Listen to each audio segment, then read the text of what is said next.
Hey friends, if you are a woman in midlife or beyond like me and you feel like you have been on a diet forever, if you feel like you've tried everything from South Beach to the Mediterranean diet and everything in between, you've tried intermittent fasting, keto, everything from vegan to carnivore, and not to mention every meal plan, every exercise plan, and you're just sick of all of it and you just want to live life on your own terms, and yet here you still are, like fighting your body and not getting the result you want.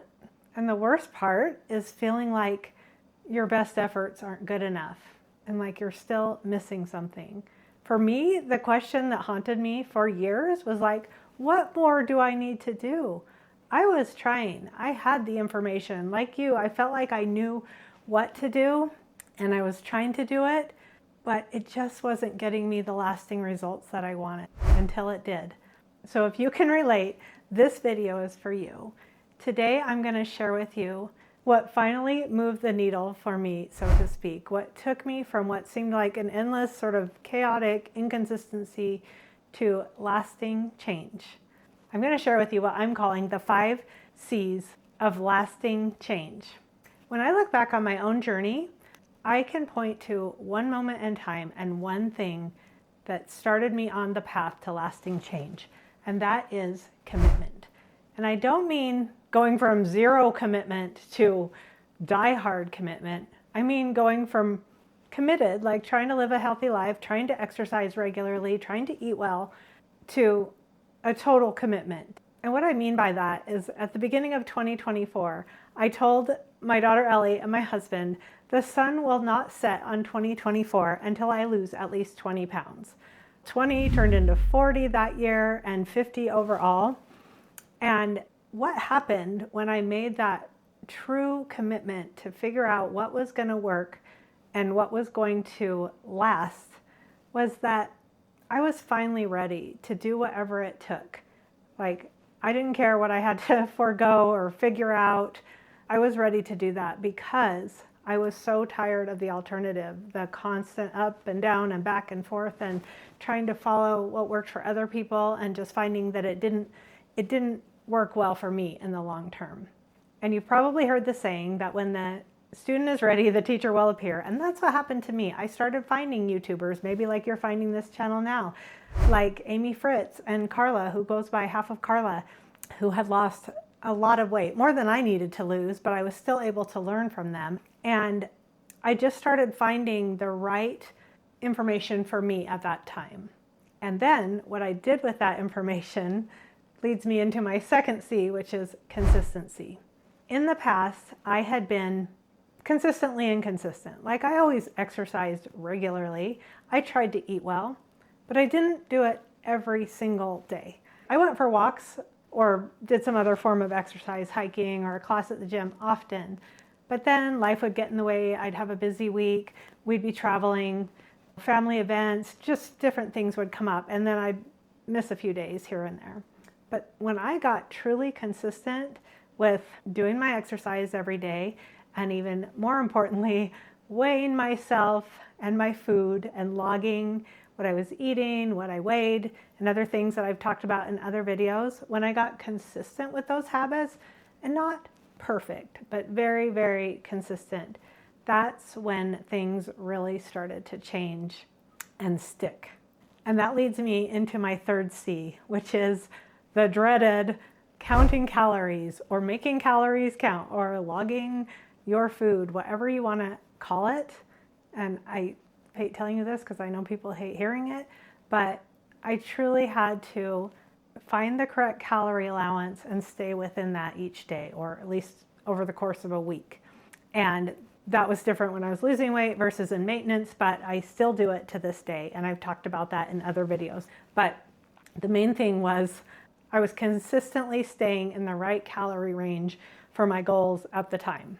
Now, as soon as I started doing that, I think you're going to relate to what happens next. I came up against the next C, which I'm calling the challenges. Now, if you've ever tried to go on a diet, log your food, start an exercise program, you already know what I mean. Like it starts at breakfast on the first day, right? Like suddenly you're hungry for everything you told yourself you wouldn't have.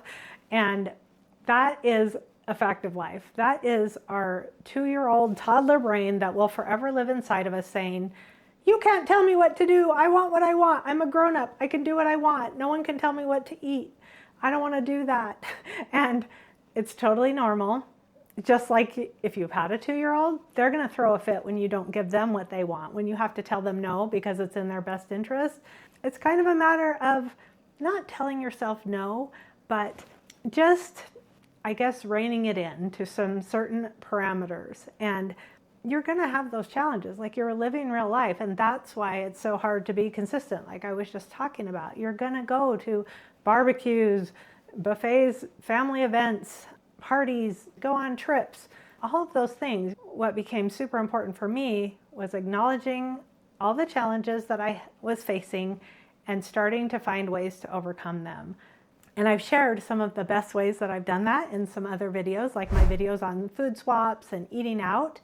But I love to tell the story about cauliflower rice. And let me go grab the cauliflower rice and I will share this story with you.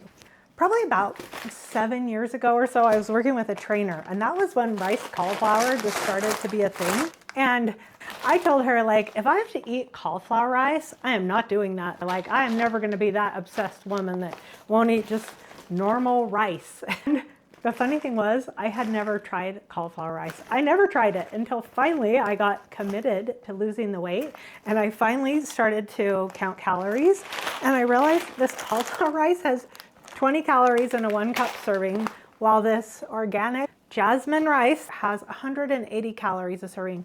That's almost a 90% calorie savings going from this to this, leaving me 150 calories or more to spend on something else, something that would make my meals more nourishing, more satisfying, and give me more of the good stuff instead of just the sort of empty calories that's in this. And, you know, I found ways like transitioning into it, maybe combining them. I tried other new things. You've maybe seen my other videos where I talk about like Skinny Girl dressings and Jihu's barbecue sauce. And you can go watch those videos. And I just started to have fun trying new things. And then I started to take a different approach to things like family events. I'm the girl now that says, I'll bring the salad. I'll bring the watermelon. If they're serving hot dogs and hamburgers on white buns, I bring shrimp or salmon, or I bring an extra lean burger and I maybe eat half a bun or maybe a smaller bun. When there's side dishes like chips and baked beans and potato salad, I make mindful choices so that maybe I don't eat those because I really want my brother-in-law's amazing chocolate chip cookies. My brother-in-law just makes the best chocolate chip cookies and they're so worth every calorie, but those other things don't mean as much to me. So it's been a matter of figuring out how to really make my calories count, like I was talking about before.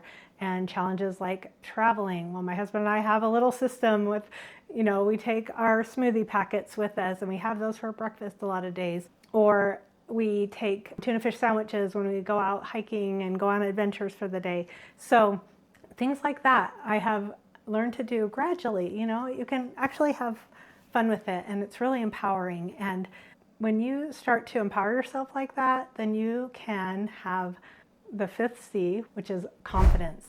And I'm not just talking about the confidence that comes from looking and feeling your best. I'm talking about the kind of confidence that comes from knowing that this change is going to last, because you can go into any situation knowing that you always have choices, that you always have options, that you're controlling what you can control. You know, there's a lot of talk for women my age about hormones and thyroids and I don't know, all of it. Those things they're important. They do matter and they do affect us, but we can't control them all that much. It's pretty hard. So we just have to work within the things that we can control day to day. And that's where the power is, in each day, just doing these things, staying committed, staying consistent, counting our calories and making them count, facing up to the challenges, and then moving forward with confidence in ourselves and in the changes that we've made, no matter how we've lost the weight, whether it's through pills or procedures or GLP-1s or doing a program. At some point, all of that goes away and we're left with ourselves, our choices, our habits. And so My whole goal with this channel is to help you lose weight and keep it off through finding what works for you and what you can do over the long term. And it's a process you can grow into and keep adapting and evolving as time goes on. So I hope that's helpful. If you enjoyed this video, please subscribe to the channel. There's so much to come and so much that I've already put on there to help others learn and not stay stuck in the situation that I felt stuck in for so many years. So thanks for watching, and I'll see you in the next video.